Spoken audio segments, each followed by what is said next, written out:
정영진 축의 매불쇼. 자, 그럼 연예계 소식 지금 함께 만나보시죠. 한낮의 매불 논란. 오늘 아주 굵직한 뉴스가 많이 있습니다. 오늘은 뉴스 좀 나가겠네요. 정영진 씨 활약 좀 부탁드리겠고요. 오늘은 관련 뉴스 많이 나옵니다. 방송 끝나자마자. 무조건 나가는 뉴스죠. 무조건 이거는. 나가는 뉴스입니다. 자, 그 중심에 서 있겠죠. 김갑수 어서 오십시오. 네, 안녕하세요. 네. 그동안은 너무 잠잠했어요, 선생님. 근데 오늘은 정영진 씨 얘기를 듣는 쪽으로 많이 해야 되겠네. 왜? 왜요? 왜요? 함께 이야기 나눠야죠. 왜냐면 이 논란 얘기가 아니어서 하여튼 좋아요. 아무튼 선생님 걸그룹 얘기는 이제 할 만큼 했으니까 오늘은 좀 쉬었으면 좋겠다는 의견이 많습니다. 네, 고맙습니다. 자, 그리고 참 훌륭한 역할을 잘하고 있다라는 칭찬글이 올라올 법도 한데 안 올라와. 허재무입니다. 반갑습니다. 우리 최 차장님과 그리고 갑송 사이에서 참 윤활유 역할 잘한다 라고 저에게 이렇게 불러주십니다. 인간 여궁 허잼입니다. 반갑습니다. 인간 여궁입니다. 여궁 고맙습니다. 자, 오늘은 이제 워낙 굵직한 뉴스, 굵직한 주제 그리고 할 이야기가 많은 주제인 관계로 바로 들어가겠습니다. 바로 들어가 보도록 하겠습니다. 1부 보니까 이 오은영 박사님 이야기를 먼저 꺼내 주셨더라고요. 바로 그 이야기부터 정영진 씨가 오은영 박사만 지금 5년째 파고 있어. 오은영 전문가예요. 사실상 전문가, 오은영 전문가 이야기해 보도록 하겠습니다. 우리 정 국장님의 영혼의 단짝이죠. 상담계의 국민 멘토 오은영 박사. 금쪽 같은 내 새끼를 시작으로 부모들 사이에서 오은영 박사 이야기 들으려고 줄을 섰습니다. 실제로요. 맞습니다.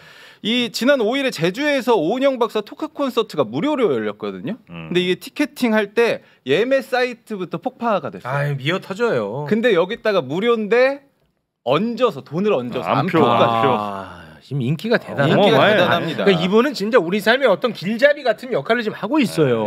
방금 최 차장님께서 말씀하신 것처럼 육아에 있어서는 바이블로 받아들여져요. 그렇습니다. 그렇게 평가를 받고 있는데 이런 상황 속에서 교직 생활 10년 선생이라고 밝힌 분이 글을 하나 썼습니다. 저격성 글인가요? 저격성 글 한번 지켜보도록 하겠습니다. 제가 한번 말씀을 드릴게요. 제목이요. 25명의 초등학생으로부터 탈압박 해보세요 라는 제목의 글이 써졌습니다.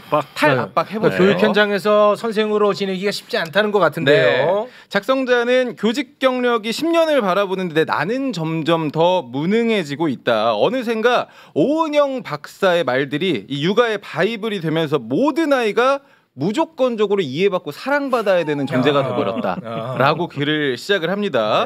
이어서 오은영 박사가 아이의 행복과 안정감 또 건강한 성장을 방해하는 모든 것이 학대라고 말했고 이것을 부모들이 그대로 받아들여 텍스트 그대로를 인용한다라고 얘기를 해요. 그러니까 어떤 이야기들이 좀 있냐면 만약에 이제 학교 본인의 자식이 같은 반에서 사이가 좋지 않은 친구랑 같은 모둠이 돼요.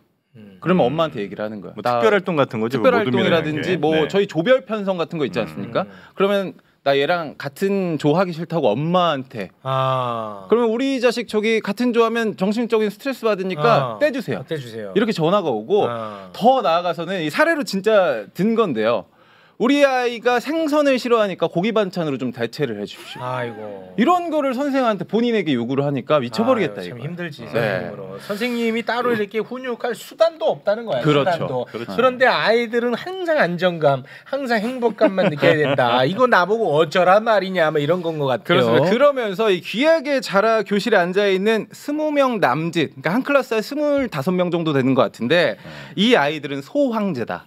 라고 이야기를 하면서 아니 오은영 박사님의 교육은 철저히 1인용 치료 목적인데 이걸 교육 현장에 요구를 하면은 우리는 어떻게 하는 말이냐라는 식의 지금 글을 써서 화두가 많이 되고 있거든요. 그렇군요. 근데 이런 세태가 꼭 오은영 박사 때문이겠습니까 하는 생각은 좀 들긴 하는데 영향력이 또 워낙 많기 때문에 뭐 어떻게 한번 또 지져보세요. 벌써요? 지져보세요. 벌써 지죠? 아, 좀 이따 지지는 아, 합니까? 천천히. 네. 네. 아, 선생님 이거 어떻게 보십니까? 아니 난 정영 씨가 어떤 입장인지 아, 모르겠고 제가 그럼 요- 그냥 예. 예, 얘기하세요. 예. 아 그럼 아직 심플하게만 말씀드리면 심플하게 가자. 일단 제가 그동안 많이 이제 얘기했잖아요. 비판 많이 이런 했어. 상황이 올 거라고도 얘기를 많이 했었고. 많이 했었죠.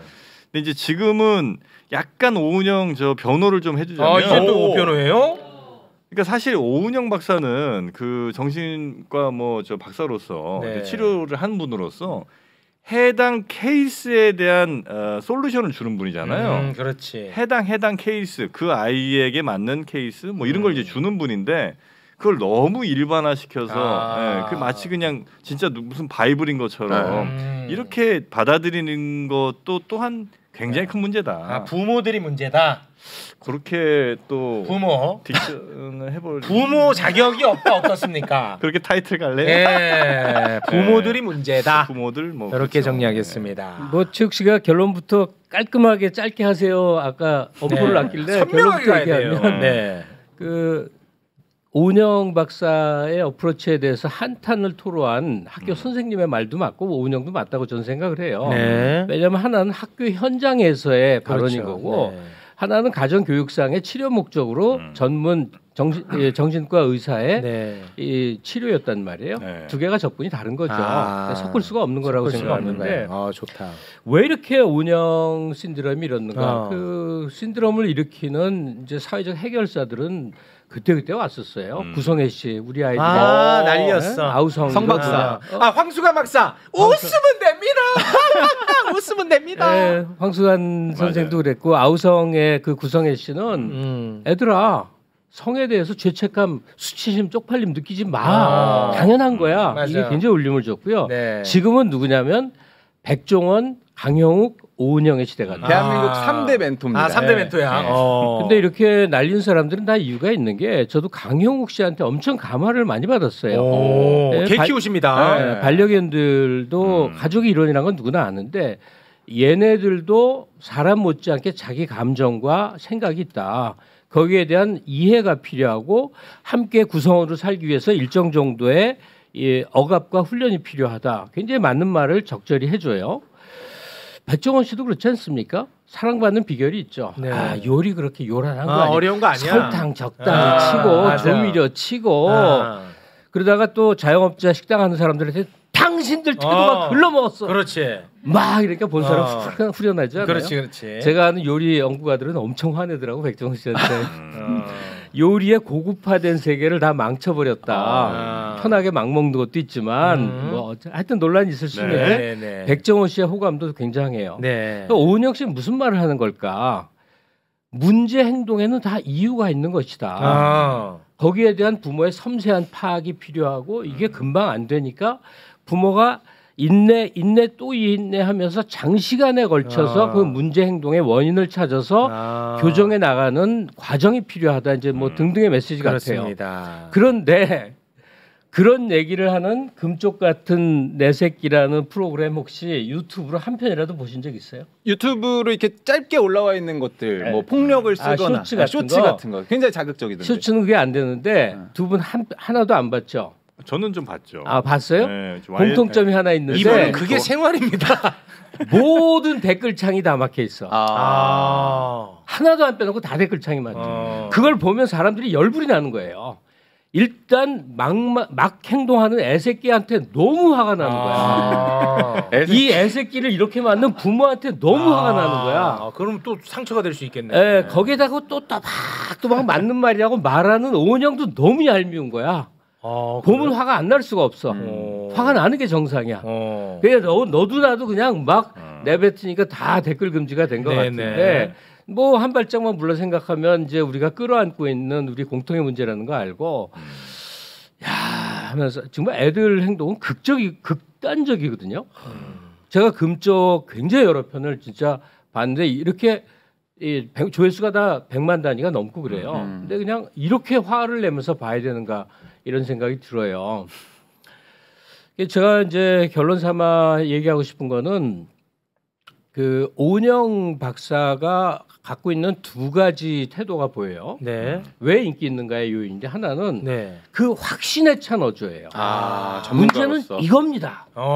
그걸 이렇게 하셔야 돼요. 그 편해. 그렇게 네. 해주면. 원래 이제 의사들은 그렇게 말 안 하죠. 굉장히 많은 경우의 수를 왜냐하면 사람은 개체별로 너무너무 다양한 편차가 있으니까 특히 아동기는 더 말할 게 없으니까 그런 확신에 찬 말을 잘 안 하는 편인데 오 박사는 이제 대중 강연이라는 걸 염두에 두고 네. 부모들의 신뢰감이 무지하게 중요하잖아요. 네. 이게 상담자의 전략으로서 아주 이제 필요한 태도예요. 네. 나를 믿으세요. 저를 전적으로 믿으셔야 합니다, 네. 선생님.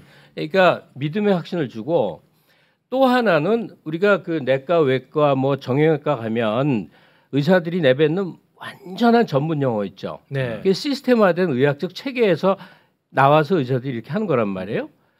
정신과도 마찬가지죠. 근데 오 박사는 전문 용어를 거의 안 씁니다. 대중의 용어를 쓰죠. 네, 그냥 일상 용어로 풀어서 말하다 보니까 보는 내도 저거 아닌데 나라면 저렇게 생각할 텐데 각자의 반론이 생겨날 수밖에 없어요. 네. 근데 제가 뭐 정신의학과를 자세히 아는 건 아니어도 의사들 세계에서 특히 정신의학 이 정신건강의학과 내에서는 이런 행동에는 이런 배경이 있다는 체계적인 연구와 거기에 대한 공부가 있어서 그 방법대로 접근하는 거란 말이에요. 그걸 일상 평어로 말하는 것뿐이지. 네. 그래서 제 생각에는 네, 정리해 주시고요. 금쪽 같은 내 새끼를 보면서 열불이 많이 난 사람들이라 할지라도 이게 내 경우가 되고 내 동생의 아이의 경우가 될 수 있잖아요. 네. 이 금쪽에 나오는 상당한 사례는 진짜 이 병에 가깝다고 보여요.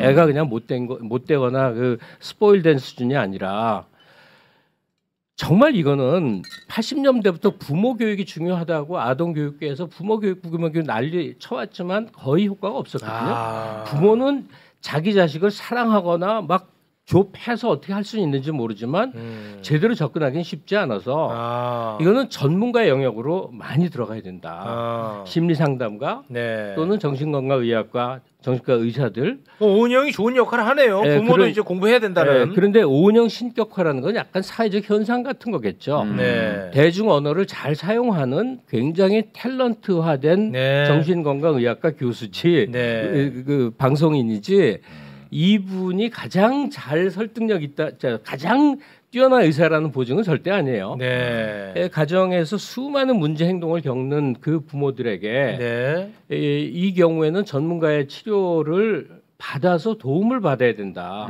우리 다리만 삐끗해도 병원 가지 않습니까? 그렇습니다. 요즘? 이런 식으로 저런 전문가의 치료가 그나마 나에게 최소한도 위로라도 줄 수 있고 네. 길이라도 찾을 수 있고 정리해 주시고요. 네, 이런 게 필요하다.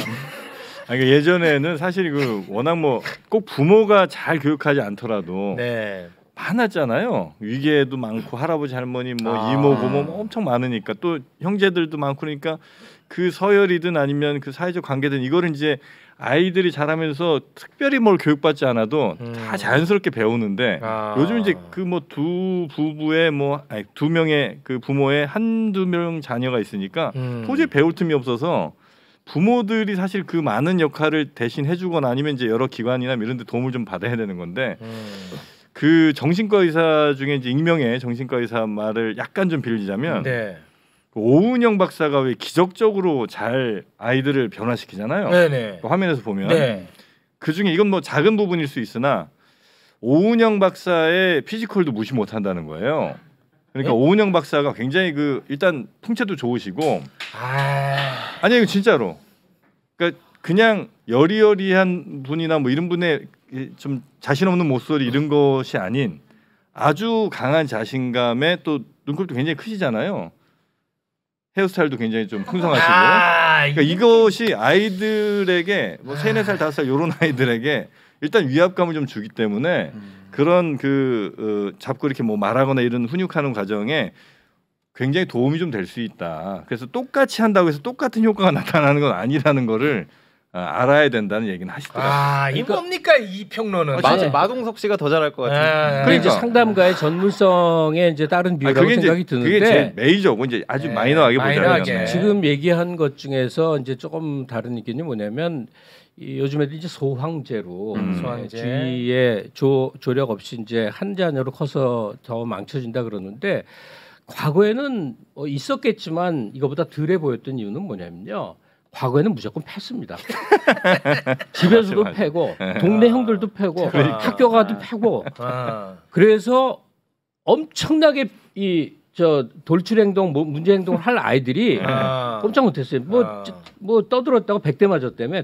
맞습니다. 50대. 50대. 아니 그 좀 말했다고 50대를 때릴 거냐고. 예전에 그 초등학교 1, 2학년 애들 코피 터지는 건 우리 학교 시절에도 많이 봤거든요. 그러니까 예전에는 그 폭력으로 이제 되게 진압을 했는데 이를 가라. 어떠한 경우에도 체벌은 안 되는 거예요. 이거는 어떠한 경우에도. 그래요. 다른 형태 이제 벌을 부과하는 건데 억압의 체험이 성장기에 굉장히 중요하다는 걸 오은영 박사도 굉장히 강조하거든요. 그러니까 그 체벌을 가하지 않으면서 아이를 설득하거나 교정시키려니 이렇게 힘들어요. 네, 진짜 어려워. 그러니까 체벌은 안 된다는 대전제는 맞는 전제인 거죠. 그래서 한 가지 제안을 하자면 때리면 안 되지. 이 경우에 그 국회에서 법제를 해서라도 법을 만들어서라도요. 예전에 애들 패던 학교 선생님은 이제 없다고 봐야 돼요. 특히 초등학교에는. 이제는 없다고 봐야 돼요. 예. 그러니까 부모들이 초, 중 등 학교 아이의 교육에 대해서 관여하지 못하는 법이 있어야 돼요. 법으로? 뭘 다 법이야. 그만해 법은 이제. 그러면 강한 비유라고 생각해 주세요. 또 부모 다 지금 그 문제 행동 아이들의 사례를 보면서 부모를 보면요. 가만히 보면 진짜 문제 있다고 생각이 들어요. 거기서 부모들은 눈물 흘리고 연약하고 안 돼 보이지만 상당한 정도로 부모에게 문제가 있고 우리 그 사건 반장 같은 맨날 나오는 그 막 행동하는 이상한 사람 있죠. 온갖 뉴스 많잖아요. 그 사람들이 다 저 애들이 커서 저렇게 됐을 거 아니에요. 학교 성장 과정에서 교사들이 갖는 체벌은 절대로 안 되나.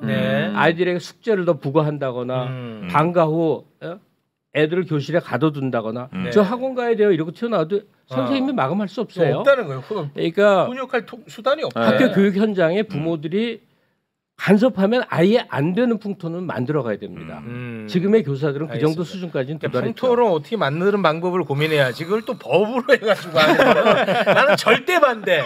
뭐만 하면 다 법이야. 아니 그렇게 맞는 소리인데 정말 학부형들이 온갖 몰상식한 짓을 많이 매우 해요. 몰상식하죠. 우리 애가 차별받았어. 교육청에 고발하고 애를 위해서도 안 돼. 그거는. 그러니까 이 부모보다 오히려 이 교사에 대한 신뢰가 더 커야 돼요. 학교의 현장에서. 그런데 저는 그 교사들의 어떤 그 신뢰가 정말 바닥이지 않았습니까? 그런 어떤 과정으로선 저는 받아들이고 싶은 마음이 있을 정도로 저는 어렸을 때 정말 그 분노에 찼습니다. 그 진짜 인간 이하들이야 선생들. 내 일을 얼마나 귀여웠는데 뺨을 50대를 때리냐고. 난 아직도 분노합니다. 충격 받으시라고 제 체험 하나 얘기해 줄게요. 나 담임 그 선생님 이름도 안 잊어붙이는데 우리 때는 여자반 남자반이 따로 있었거든요. 우리 때도 그랬어요. 그러면 그 미운 학생 있잖아요. 그러면 이 선생이 여자반을 데려가서 팬티를 내리게 했어요. 그 제정신입니까? 그래갖고 교실 한 바퀴, 여학교 한 바퀴 돌게 하고 다른 방 가서 또 한 바퀴 돌게 하고. 그건 누굴 체벌하는 거예요? 말썽 부리는 아이를 패도 안 되면 남자애를 팬티 꼬추를 내놓게 하고 여학생 반을 도는 거예요. 우리 학교 때 유명한 선생님 그런 시절이 있었는데 범죄입니다. 범죄죠. 지금은 상상도 못하죠. 그렇죠. 많이 위축이 돼 있었겠군요. 내가 당한 게 아니고 우리 반에 많은 애들이 당했지. 알겠습니다. 근데 지금은 아무튼 선생님들도 힘든 거는 매우 맞는 말이고 그런 과정 속에서 아이들이 또 망가지는 것도 맞는 얘기야. 근데 나는 솔직히 내 그런 응어리가 있기 때문에 이거는 과도기다. 내 진짜 이렇게 얘기하고 싶어요. 좀 풀어 이제는. 나 못 풀겠어. 이 얘기만 나오면. 평생가? 50대를 내고 이거 어떻게 때립니까? 나는 이렇게 뭐 막 털 다 뽑히고 뭐 이런 적도 있었는데. 선생. 그 선생이야 그게. 아니 뭐 좋게 생각하면 왁싱 해주신 거죠. 나도 좋게 생각하면 경락이네. 경락입니다. 좋게 생각하면 여기 헌혈 좀 했어. 피가 줄줄 났거든요. 헌혈. 좋게 생각하면 발치였습니다. 네, 대단히 고맙습니다. 네. 자, 그러면 다음 이슈로 한번 가볼까요? 네. 솔로에 대한 단상을 좀 지켜보도록 하겠습니다. 이 대한민국 대표 솔로 우리 최 차장님. 네. 대표 솔로. 나는 솔로. 네. 저는 아주 재밌게 보고 있죠. 그렇습니다. 이 나는 솔로 이야기를 좀 해보려고 하는데요. 이 나는 솔로가 100회를 맞이를 했습니다. 15기 지금 시작이 됐어요. 15기가 시작이 됐는데 벌써 뭐 신상이 공유가 되고 뭐 얘가 스펙이 좋네, 뭐 저분이 더 낫네, 뭐 이런 식으로 굉장히 재양산이 많이 되고 있거든요. 이러한 현상 자체가 이런 연애 프로그램이 우리 사회에 굉장히 많은 영향을 미치고 있다라고 지금 보여주고 있는데 이 최근에는 나는 솔로나 하트 시그널 같은 연애 예능 프로그램의 인기가 늘어나니까 이를 본떠서 비슷한 소개팅을 실제로 일반인 대상으로 하는 곳이 많이 늘어나고 있습니다. 사업화에서? 네, 업체들이. 한 취미 여가 플랫폼에서 서비스하는 하트 트래블이라는 프로그램은요. 이 남녀 참가자 한 4명, 5명 이렇게 모아요. 각각. 모아가지고 같은 숙소에서 아예 1박 2일 프로그램을 진행하는 거예요. 좋죠. 벌써 네, 좋아요. 부작용 많이 나옵니다. 이 참가자들은 이 프로그램과 비슷하게 자기소개하고요. 또 요트 투어, 바베큐 파티. 여기다가 이제 1대1 비밀 대화까지. 근데 형, 내가 알거든. 이게 어떻게 변질되는지 알지? 어떻게? 나중에는 그 여성들 다 직원이다. 다 직원이야, 여성들. 에휴, 내가 그 진짜 맞아요. 어떻게 변질될지 다 보입니다. 이런 서비스가 이 비용이 들어가죠. 네, 적게는 3만 원에서부터 많게는 한 5, 60만 원까지 책정이 되거든요. 그 아슬아슬할 때 다 끝내는구나. 다 끝내. 그래. 직원이야. 네, 이게 좀 인기가 늘고 있는 게 기존 소개팅이나 이 결혼 정보 회사가 주최하는 것보다는 훨씬 더 자연스러운 만남이 된다. 자만추를 추구할 수 있다라고 해서 요즘에 인기가 많이 높아지고 있다고 합니다. 여기에 지자체도 나섰습니다.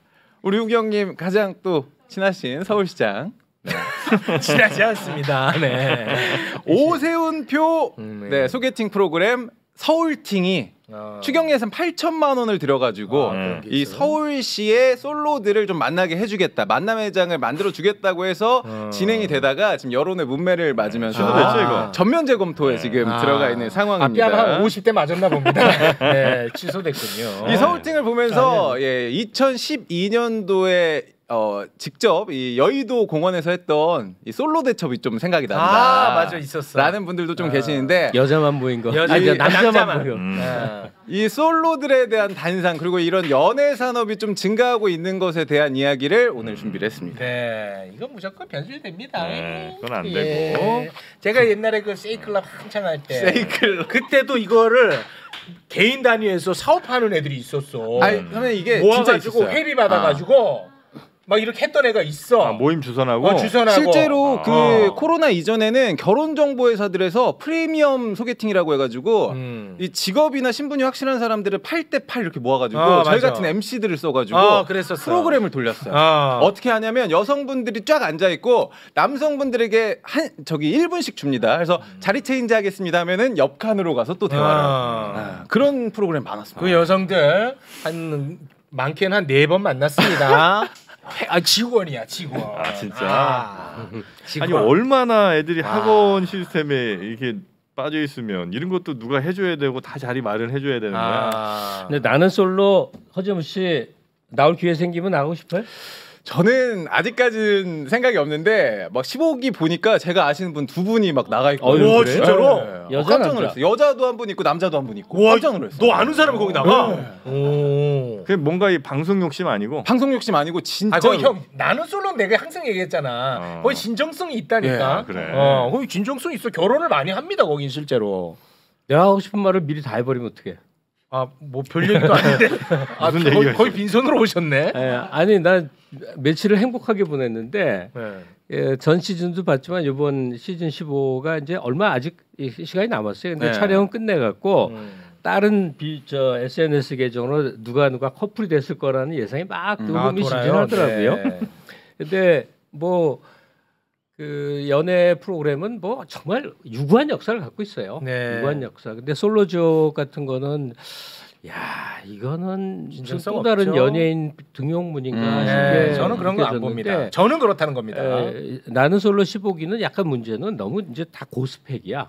아. 남자건 여자건 사회적으로 너무 이제 너무 고스펙이야. 우월한 사람들이 다 나와 있더란 아. 말이에요. 예, 근데 그거야 뭐 회차를 거듭할수록 이런저런 변화가 있겠죠. 근데 그걸 보는 사람들은 이제 연애 아슬아슬한 맛 못지않게 뭘 보냐면 정말 인간에 대해서 많이 배우게 돼요. 이 나이 많은 나도 그 중에 한 출연자 있어. 해서는 안 될 말만 계속하는 놈이 있어. 정말 그 보신 분은 다 누군지 알 거야. 맞아, 사람 재밌어. 좋고 털털하고 술 좋아한다고. 소주 5개씩 먹는다고 그러고 저런 말을 한다고? 그래서 이런 그래. 저런 사고 난 에피소드 얘기하고 하는데 나 진짜 맞아. 저 사람은 동네 친구 하면 좋겠으나 연애로는 죽어도 안 되겠다. 맞아. 근데 어쩜 그렇게 정말 연애 시에 피해야 될 말만 골라. 그렇지. 일부러 그런 것 같지도 않아. 이 사람 일부러 그런 건 아니야. 솔직하다는 미명하에 그렇지, 맞아. 착한 저렇게, 사람이에요. 예. 반면에 특별히 좀 인기를 얻는 두 명 남자 2명 이번 시즌 말씀이신 거죠? 이번 15. 예.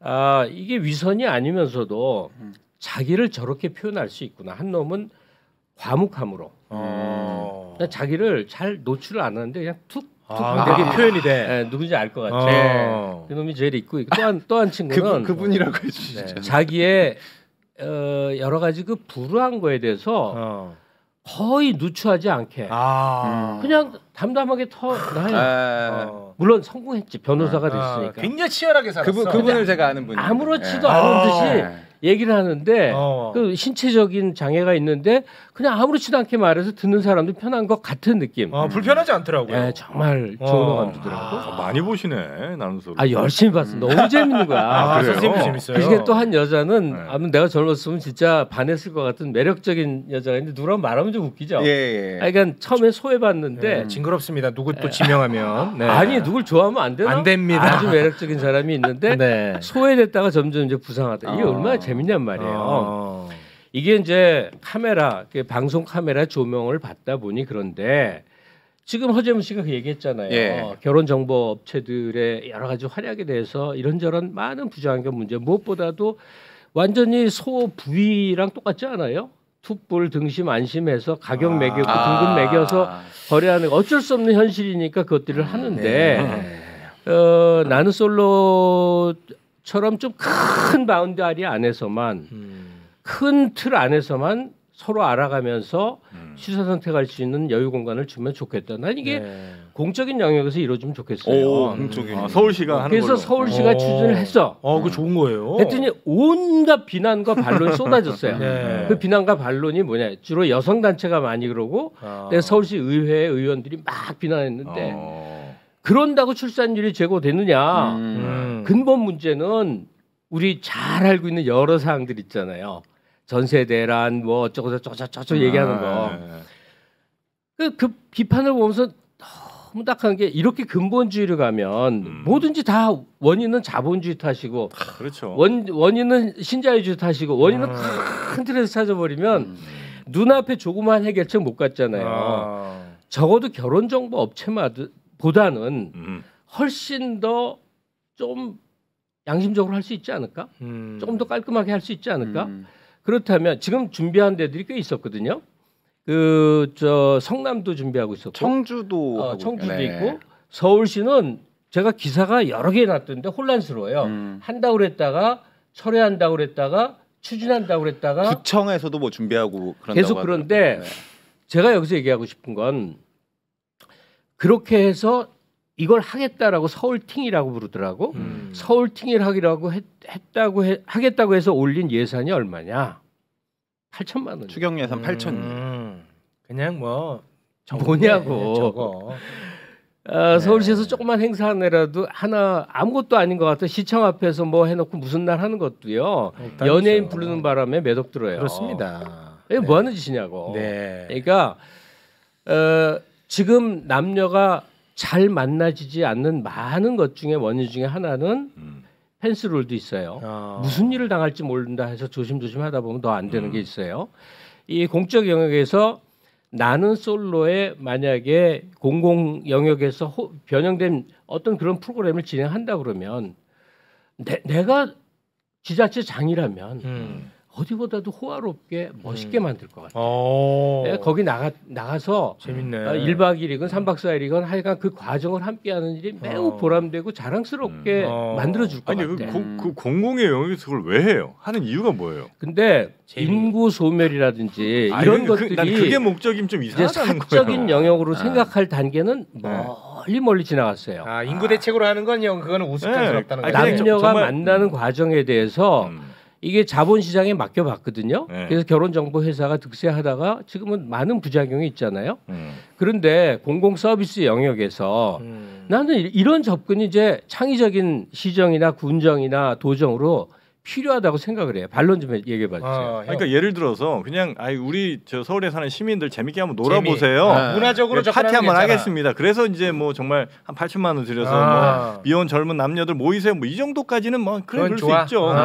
근데 이 행사의 목적 어쨌든 예산을 쓰는데 목적이 있어야 되니까. 근데 그 목적이라는 게 인구정책. 서울시의 인구 정책에서 이렇게 하면 좀 더 결혼이 늘어나지 않을까. 혹은 육아 같은 게 좀 더 뭐 도움돼. 이거는 나는 정말 그거는 우스꽝스럽다. 네. 배를 잡고 웃었습니다. 정희 씨. 개인들이 알아서 할 문제지. 왔는데 3시간 웃고 있더라고요. 형 뭔데? 했더니 그 서울시 소개팅. 네. 그러니까 그거를 뭐 공공에서 해야 될 일인가? 그러니까 그 지역 축제 같은 거 네. 제가 아는 전라도 어디 이제 군수랑 옛날에 친분이 있어서 그냥 사담 나누면서 그 예산 받는데 아무짝에도 의미 없는 축제를 하면서 그것도 그냥 진짜 문제죠. 돈을 갖다 그것도 문제야. 무슨 연구 아무짝에도 문제야. 쓸데없는 영역 그 페이퍼만 만드는 걸로 세금 줄줄 셉니다. 몇천 몇억 써요. 네.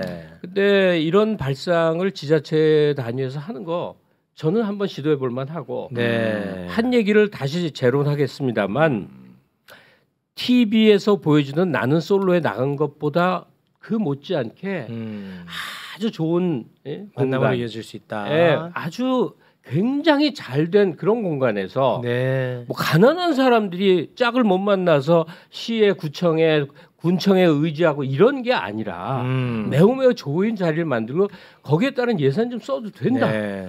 문화재로 가시죠. 문화재 차원에서. 그리고 아마 이건 네. 지자체에서도 되게 아마 좀 리스키할 거예요. 왜냐하면 문제 생기면 거기서 이제 자칫 문제가 혹시라도 생기면 그러면 난리나. 네, 그러면 또 그 정부 혹은 뭐 저 지자체에서 이게 저 만든 행사에서 내가 맞아. 여기 당했다 혹은 뭐 등등의 여러 난리 가지 난다고 일들이 그거는. 그래서 아마 난 지자체에서 하긴 좀 쉽지 않을 나도 것 같아요. 그거는 굉장히 신경질나게 중요한 포인트. 정영진 씨는 매번 전공을 그렇게 잘 찌르네. 어. 모든 공무원의 목표는 아무 안전. 문제가 안 생기는 그렇습니다. 그래서 안전제일주의. 아무 일도 새롭게 하지 않는 거예요. 그렇습니다. 그렇습니다. 하던 일만 그냥 무난하게 하는 거거든요. 그렇습니다. 그렇습니다. 그렇기 때문에 여기에는 이제 사회적 공감대가 필요해요. 네. 부작용 생겨요. 생기면 그냥 끝장납니다. 이상한 놈이 나타나서 예. 뭐 아무리 걸러도 아무리 걸러도. 그럼. 아니 지금 나는 솔로에 문제가 엄청 많이 돼요 맞아, 출연자들. 맞아. 근데 TV도 이거는 이제 그 나가는데. 방송의 영역이니까 그나마도 그럼. 이렇게 묻히고 넘어가지만 공공의 영역이면 그건 난리 납니다. 그 최선을 다하는데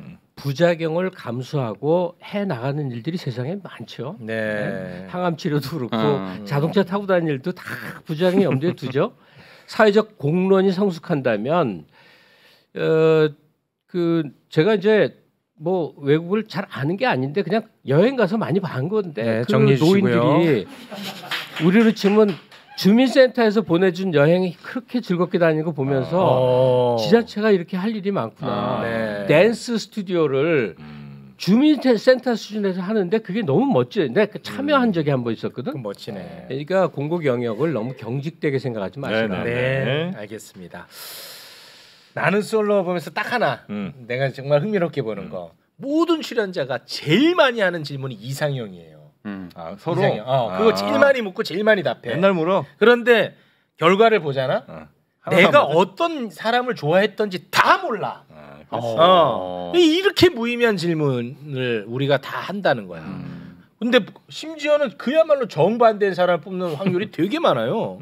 예. 그래서 내가 어떤 사람을 좋아하는지 모르기 때문에 많이 좀 만나야 되겠구나. 하다 그냥 거기까지 간 건 아니고. 예.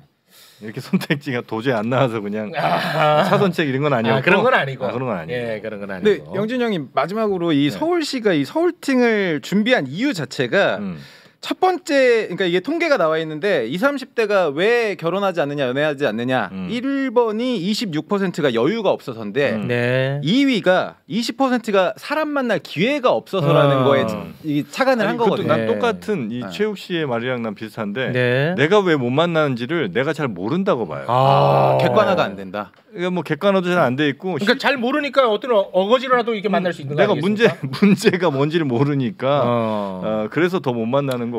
20대 우리나라 저 일본 모태솔로가 뭐 40% 육박한다 들으면서 좀 끔찍하지 않아요? 지금은 남자의 경우 여자 만나서 뭐 어쩌고 안 해도 다른 재밌는 거 많아서 나 게임 할래 뭐 이러고 살잖아요. 재밌군요. 그래서 성 체험이 일찍부터 생겨야 되고 여자를 만나서야만 해결될 수 있는 그 즐거움을 알아가는 과정이 너무너무 필요해요.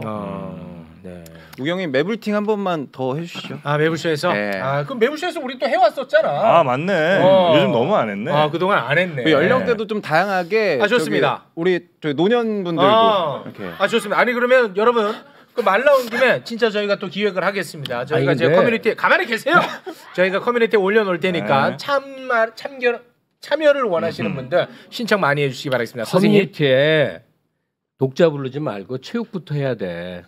저희 여자 많이 만나고 있습니다. 제가 보니까요. 체육 씨 그 영화 코너에서 얘기하는 거 보면 엄청나게 많은 영화를 보고 있어. 저요? 예. 나 영화 안 보는. 영화 계속 본 거야. 이게 뭐냐면 토요일, 일요일 계속 집에서 영화 보고 있는 거야. 넷플릭스 보고 있는 나 거야. 안 본다고 욕 많이 먹는. 아니야. 체육 씨 여자 만나야 돼. 네, 좀 많이 만납니다. 잠자리 하고 왔습니다 오늘. 네. 에이, 그거는 하지 마. 그렇게는 얘기하지 마. 또 증거를 내야 돼. 어제는 안 했잖아. 증거 돼? 아이고, 야, 손 거기로 가면 뭐 할 건데? 야, 지금 손 걸로 가면 뭐 할 건데 나한테? 대단히 고맙습니다. 있는 대로 갑시다. 네, 고맙습니다. 자, 오늘 논란이 좀 안 일어서 좀 아쉽게 느껴지는데요. 다음 주를 또 기대를 해보겠습니다. 선생님, 요즘 그 논란이 되는 것에 대한 두려움이 좀 있으신 것 같아서 조금 서글퍼지네요. 또 시끄러운 놀랄거리가 될 소재를 우리 작가가 줘요. 그럼 내가 하나 좀 고민하다 스킵 제껴버려. 이거 좀 괴로워. 우리 사회가 너무 입을 막고 있어. 그러니까 선생님마저도 그걸 극복해내지 못한다. 그럼 우리는 계속 그냥 재미없게 살아가야 되는데요. 무난하게 말할 자신이 없는 소재들이 있어요. 그러니까 뭐 예전 난리난 케이스가 그런 건데 그거 센 소리 좀 하니까 얼굴에 두드러기가 막 나더라고요. 그러니까요.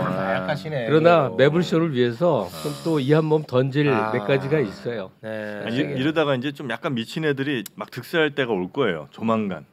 막 진짜 막 미친 얘기하면서. 그리고 그때 되면 조금 아마 얘기하기가 좀 편해질 겁니다. 아니 그 얼마 전에 유시민 작가가 더 라이브에 나왔어요. 거기에서 그 요새 뭐 청년 문제 심각하다. 그러면 뭐 물어보면 누구나 연사들이 정말 가슴 아픕니다. 우리 뭐 우리 기성세대들의 잘못이죠. 뭐 이거 다 이렇게 하는데 유시민 작가가 거기다 대고 지금 세상이 얼마나 좋아졌는데 저출산 얘기하실 때 그리고 기대를 너무 높여놓으니까 맨날 이렇게 앓는 소리는 하고 있다 뭐 이런 식으로 얘기를 하는 거야. 그래서 깜짝 놀랐어. 그리고 또 이제 인구 문제 저출생 문제 얘기할 때는 누구나가 이거 정말 우리가 힘 모아서 정책적으로 많이 예산 투입하고 뭐 이렇게 해야 된다 했는데 이분이 왜 그 인구 주는 게 잘못된 거예요? 지구를 위해서는 인구가 주는 게 이거 정영진이 맨날 했던 말이거든. 그래서 정영진이 맨날 욕먹었어. 너 꺼져라 이 쓰레기야. 유심 작가가 했더니 와 낯설다 멋있다 존멋 생각의 전환이다. 생각의 전환. 역시 사람이 누구냐가 중요해. 메신저가 중요하더라고. 아니 뭐 유시민 씨는 정치 떠나서 정말 행복해진 케이스 아니에요? 근데 인구가 줄어 적은 대로 삽시다 이런 무책임한 소리를 64세가 하고 앉았으니까. 유시민과의 전면전입니까? 아니 그 책임감 없이 그 세상 편하게 말할 수는 있는데 그건 아니죠. 야 하나 나왔다. 나이 먹었으면 세상에 화살을 자기가 맞을 각오를 해야지. 무슨 영리한 얘기해서 좋은 소리 들으려고. 선생님 막 요즘에 화살 피하고 다니셔가지고. 근데 아마 이 친구가 좀 이상하게 전한 걸 수도 있어요. 아, 내가 또 왜곡했죠? 그분의 이야기를 네. 그대로 전하진 않았을 거야 아마. 예. 아니 뭐 그냥 네, 죄송합니다. 제가 괜히 싸움 붙인 것 같아요. 혹시 뭐 유시민 작가한테 한번 맞은 적 있습니까? 아니요. 아, 그건 아니시고. 그 예전에 뭐 이것저것 교류가 있었는데 항상 그의 정치적 선택에 대해서 동의해 왔거든요. 그러다가 이상한 당 혼자 나가서 만들 때 이건 정말 아니다 했던 기억이 있죠. 근데 저는 다음에 어떤 정권이 들어섰을 때요. 네. 그 한 30대 총리가 나왔으면 좋겠다는 생각을 늘 해왔는데 다만 마땅치 않다면 유시민 씨에게 총리를 맡기면 엄청나게 잘할 사람이에요. 엄청나게. 총리를 맡기면. 좀 그냥 사장시키기 아까운 자원이라고 생각해요. 이렇게 그 낚시하고 글 쓰고 하기에는 너무 우리 사회에서 아깝다. 그 사회적 진도 나가기 있죠. 진보에 대한 프로그램이 나름 굉장히 정리가 돼 있는 사람이라거든요. 그 사람 책을 내가 열심히 다 봤는데 어쨌든 낚시하시고 놀다가 혹시라도 어떤 정부가 들어서서 총리 자리 좀 대통령감은 아닌 게 적을 너무 많이 만들잖아요. 적을 많이. 근데 야 발언이 세시네. 총리 한번 하면 좋겠다. 선생님 오늘 발언이 세요. 예. 아니 뭐 그러니까 내가 유재명 그러고 다녔거든요. 그게 뭐예요? 그러니까 유시민하고 이재명을 합쳐서 그들의 설계대로의 경제 프로그램을 한번 가동했으면 좋겠다. 이재명 대통령의 유시민 총리. 그런 걸 꿈꿨습니까? 그랬었어요. 그래서 지난번에 될 줄 알았는데 잘 안 된 거죠. 그랬습니까? 네, 알겠습니다. 야, 이거 뭐 아주 뭐 난리 났네요 댓글창. 내가 뭐 욕먹을 얘기 한 게 없는데. 네. 아니 뭐 이분들도 뭐 그 표현의 자유가 있는 거 아니겠습니까? 표현의 자유 하나만 더 구사할게요. 자꾸 이재명 씨에 대해서 뭘 기대하는지 모르겠는데 저 같은 사람이 볼 때는 아주 선명한 경제개발 프로그램이 있어서 전 뭐 정의롭고 뭐 이거는 뭐 다 갖다 붙이기 나름인 거고요. 하여간 그때 내놓은 거 열심히 공약집 읽어보다가 에너지 고속도로에 뭐 등등등등 보면서 이제 경탄을 한 적이 있는데 그런 식의 어떤 플랜이 있는 사람이라면 난 어느 당이건 누구든 지지하고 싶어요. 네. 좀 그런 마음으로 다 바뀌었으면 좋겠어요. 뭐 갑자기 뭐 정치 얘기. 아니 유시민 얘기가 나오니까. 네, 정리해 주시고요. 네, 여기서 마무리 짓도록 하겠습니다. 네, 함께해 주신 두 분 여기서 보내드립니다. 대단히 고맙습니다.